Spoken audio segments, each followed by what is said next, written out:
છોટાઉદેપુર જિલ્લાના બોડેલીની નવીન તાલુકા પંચાયત કચેરી માટેની જગ્યાના વિવાદ મામલે વકીલ મંડળનો આંશિક વિજય થયો છે।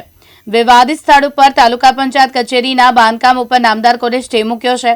હાલ પૂરતી યથાવત સ્થિતિ જાળવી રાખવા નામદાર કોર્ટે આદેશ આપ્યો છે। બોડેલી કોર્ટ સંકુલ આગળની ખુલ્લી જગ્યામાં તંત્ર દ્વારા તાલુકા પંચાયત કચેરીના બાંધકામ માટેની તૈયારીઓ શરૂ કરાઈ છે, તો સદર જગ્યાની વકીલ મંડળ દ્વારા પાર્કિંગ સહિત કોર્ટ ઉપયોગી હેતુ માટે પણ માંગણી કરાઈ હતી, છતાં તંત્ર દ્વારા તાલુકા પંચાયત કચેરી માટે ફાળવી દેવાતા વકીલ મંડળે કોર્ટમાં દાવો દાખલ કર્યો હતો। બોડેલી કોર્ટના પટાંગણ આગળ જે જગ્યાની માંગણી માટે અમે દાવો દાખલ કર્યો, એ જ વખતે મેં સૌનું ધ્યાન દોર્યું હતું કે અમારું મેરિટ ખૂબ ઊંચું છે। અમે માત્ર હવામાં ગોળીબાર નથી કરતા, અને એ જ વસ્તુ અમે નામદાર કોર્ટમાં રજૂ કરી। નામદાર કોર્ટે તમામ રેકોર્ડ જોતા નામદાર કોર્ટને અમે કન્વિન્સ કરી શક્યા છે કે આમાં જે કંઈ પ્રક્રિયા સરકારી અધિકારીઓ દ્વારા અને પદાધિકારીઓ દ્વારા કરવામાં આવી રહી છે એ ખોટી રીતે કરવામાં આવી છે। એ વસ્તુ કોર્ટના રેકોર્ડ ઉપર આવતા નામદાર કોર્ટે આ જગ્યા ઉપર યથાવત સ્થિતિ જાળવી રાખવાનો હુકમ કર્યો છે, અને અમે અમારો કેસ સબળતાપૂર્વક મૂકી શક્યા છે। અરવિંદભાઈ રોહિત, એડવોકેટ, છોટાઉદેપુર। આજરોજ નામદાર છોટાઉદેપુરના સિનિયર ડિવિઝન સાહેબની કોર્ટમાં બોડેલી તાલુકા પંચાયતની નવીન કોર્ટ જે બોડેલી કોર્ટની સામે બની રહી છે, બાજુમાં આગળના ભાગે, એનો અમે સિવિલ સૂટ 2/25થી દાખલ કરેલો, અને ગઈ તારીખે નામદાર કોર્ટના આદેશ મુજબ સ્થળ સ્થિતિનો પંચકાસ હતો, એમાં પંચો અને બધા પક્ષકારો હાજર રહ્યા હતા।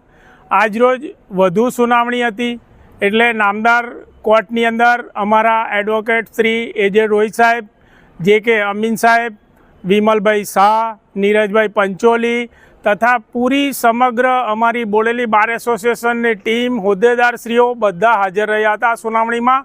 અને પ્રતિવાદી પક્ષે ડીડીઓ સાહેબ જાતે હાજર હતા, કલેક્ટરશ્રીના પ્રતિનિધિ હતા, મામલેદારશ્રી હતા, ટીડીઓ શ્રી હતા અને બાંધકામ વિભાગના અધિકારીઓ હતા।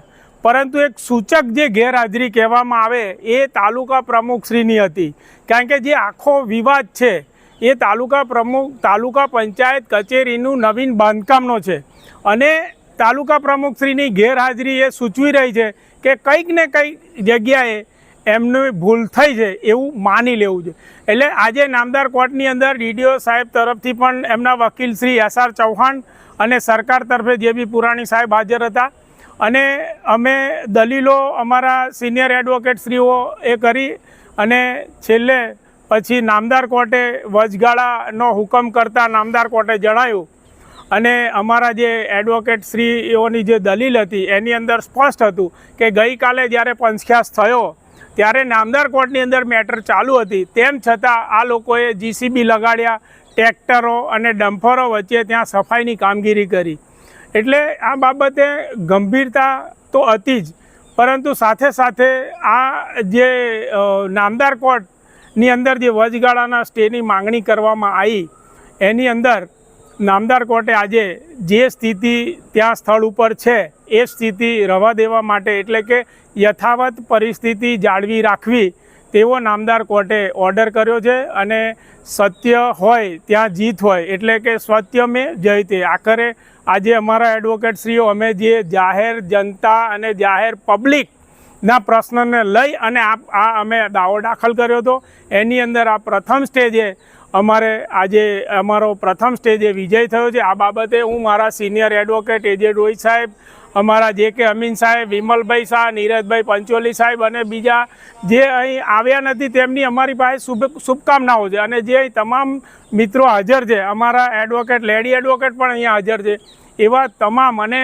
ખાસ કરી જે બોડેલીના વેપારી વર્ગ અને જે બોડેલીના આજુબાજુના વિસ્તારના લોકો આ દાવો દાખલ કર્યા પછી અસંખ્ય ફોન મારી પર આવ્યા છે કે ખરેખર આ જગ્યા માટે અમે તમને કહી નથી શકતા, પરંતુ આ જગ્યાની અંદર નાની જગ્યામાં જે તાલુકા પંચાયત બનવા જઈ રહી છે એને તમે અટકાવવાનું જે કામ કરી રહ્યા છો એ અમે તમને બધાને શુભકામનાઓ પાઠવીએ છીએ.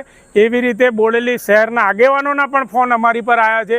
એટલે હું એ તમામ આગેવાનોને પણ કહેવા માગું છું કે તમારી જે લાગણી છે અને દરેક નાગરિકની લાગણી છે એને આજે ન્યાય મંદિર કોર્ટે જે નિર્ણય કર્યો છે એને અમે આવકારીએ છીએ અને અમે નતમસ્તક રહીને આ ઓર્ડર અમે સ્વીકારીએ છીએ.